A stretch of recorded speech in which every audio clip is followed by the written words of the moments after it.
Buenas noches a todos. Muchas gracias por la invitación, es un honor.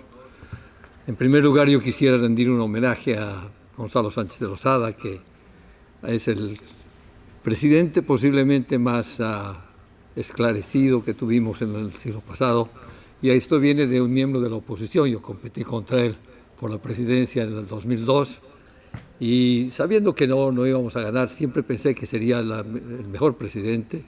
Había tenido un periodo previo muy destacado, pero además pensé que era el presidente que pudiera parar este movimiento subversivo que se venía dando en Bolivia. Pero creo que todos tenemos ya bastantes elementos de lo que ha pasado y valdría la pena preguntarnos qué hicimos nosotros mal, dónde nos equivocamos. Porque siempre hay dos lados, se dice que it takes two to tango, ¿no? Y creo que es importante en esta oportunidad reflexionar. Han pasado 20 años, hay relatos falsos, obviamente, hay historias oficiales que no corresponden a la realidad. Pero a mí me tocó ser ministro del general Banzer en el primer gran intento que fue la Guerra del Agua.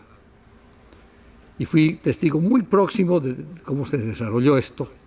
Y esto se replica en febrero del 2003 y culmina en octubre 17 del 2003, con la caída prácticamente ya de Goni Sánchez de Lozada. En el primer intento estuvieron muy cerca de su objetivo. El general Banzer llegó a decidir renunciar y no renunció. Con los conflictos en Cochabamba, las Fuerzas Armadas apoyaron a la policía, se fue modificando la cosa, pero el problema de fondo era que había una huelga de la policía y había un capitán Vargas, creo, que andaba ahí, que era el subversivo. Y la policía pedía un aumento de 300%, cualquier cosa. A eso se sumaron los mineros, se sumaron los maestros, se sumaron los médicos. Y tuvimos una reunión de gabinete en la casa del presidente, donde yo notaba una actitud muy a la defensiva de las Fuerzas Armadas, del comandante de las Fuerzas Armadas. A lo cual yo respondí con alguna insistencia, y el vicepresidente me mandó una notita que no sea tan duro con los militares. Como esto no encontraba solución, el presidente pidió quedarse a solas con el alto mando, y al cabo de una hora salió pálido del cuarto donde estaban reunidos, del living, y me dijo, casualmente yo estaba en la puerta, voy a renunciar. En ese momento le propuse que me autorizara a negociar con los policías, y fue así que la noche del 9 de mayo del año 2000 logramos levantar la huelga de los policías, con lo que se cayó el resto del movimiento. Pero queda pendiente el papel del vicepresidente. Queda pendiente el papel de las Fuerzas Armadas. El comandante era Alvin Anaya, que era un enemigo del general Banzer de antes, rival político dentro de las Fuerzas Armadas. Y evidentemente pudimos detectar una intención del vicepresidente para que renuncie el presidente. Varios testimonios han corroborado esa teoría o esa versión. Y vemos algunos modelos que se repiten nuevamente en el golpe final en octubre 17 del año siguiente. Entonces, obviamente esto no ha sido algo espontáneo, sigue un libreto, una técnica, una táctica, y en el artículo que publiqué hoy respecto al presidente Noboa del Ecuador he delineado los 3 o 4 pasos clásicos porque son los que ellos aplican. Y déjenme por un momento referirme a una enseñanza que tuve del profesor Samuel Huntington. Samuel Huntington dijo que no hay peor gobierno que el que no gobierna. En ese su valioso libro de Orden Político en Sociedades en Cambio, y creo que ahí está parte de nuestro problema. Nosotros no tuvimos la presencia de ánima, la voluntad, la fuerza, la determinación de parar cuando el Malcu, un dirigente indígena, empezó a deslegitimizar al gobierno, a negar la bandera, el escudo, el himno, el nombre del país, desconocer al presidente. Eso es sedición. Ese hombre debía haber estado preso en 15 minutos.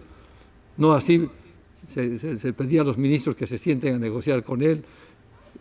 Era muy urbano, cuando uno llegaba saludaba, llegaba a la prensa y insultaba a los ministros y hacía barbaridades, y fue deslegitimizando el poder y la autoridad del Estado.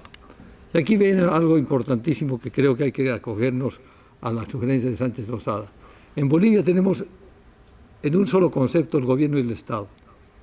No distinguimos el Estado del gobierno. El Estado como institución, como entidad, y el gobierno como administración. Y entonces hemos confundido estas dos cosas y terminamos los políticos defendiendo el Estado y prácticamente sustituyendo a los jueces, a la justicia, a las Fuerzas Armadas, que deberían ser las que tendrían que defender la Constitución directamente. Por eso que la sugerencia del presidente Sánchez Lozada de hacer un presidente de Estado y hacer un presidente del gobierno, creo que es el camino que deberíamos seguir. Esta autocrítica tiene que ver precisamente con eso, de tener autoridad y no ejercerla, de tener la responsabilidad de tener el gobierno y no hacer respetar las leyes de la República. Finalmente, quiero decirles que estas lecciones que hemos recibido merecen obviamente que pensemos en un nuevo contrato social. El primer requisito de un contrato social político ha sido la defensa de la sociedad. Somos mamíferos, los lobos se van con el lobo más fuerte siempre, y cuando el lobo más fuerte no defiende a su rebaño, pierde ese mandato. Es absolutamente necesario buscar el arreglo institucional que fortalezca al Estado y fortalezca al gobierno, y fortalezca la democracia. Y como creo que Carlos alguna vez sugirió y decía bien, es preferible que caiga un primer ministro que se caiga el sistema. Entonces, hay fallas institucionales que las estamos viendo incluso en Estados Unidos. Yo creo que el modelo presidencial está agotado. La coyuntura en que hace que el presidente sea jefe de Estado y jefe de gobierno, por lo menos en nosotros ya no da el resultado. La reforma de la democracia es necesaria. Y bueno, estamos aquí porque creo que no hemos perdido la esperanza de que va a volver la democracia en Bolivia. Como dijo mi amigo Voltio, los bolivianos son de fibra, saben pelear, saben resistir, y ya una vez cayó Evo Morales, va a caer la segunda vez el sistema. Muchas gracias.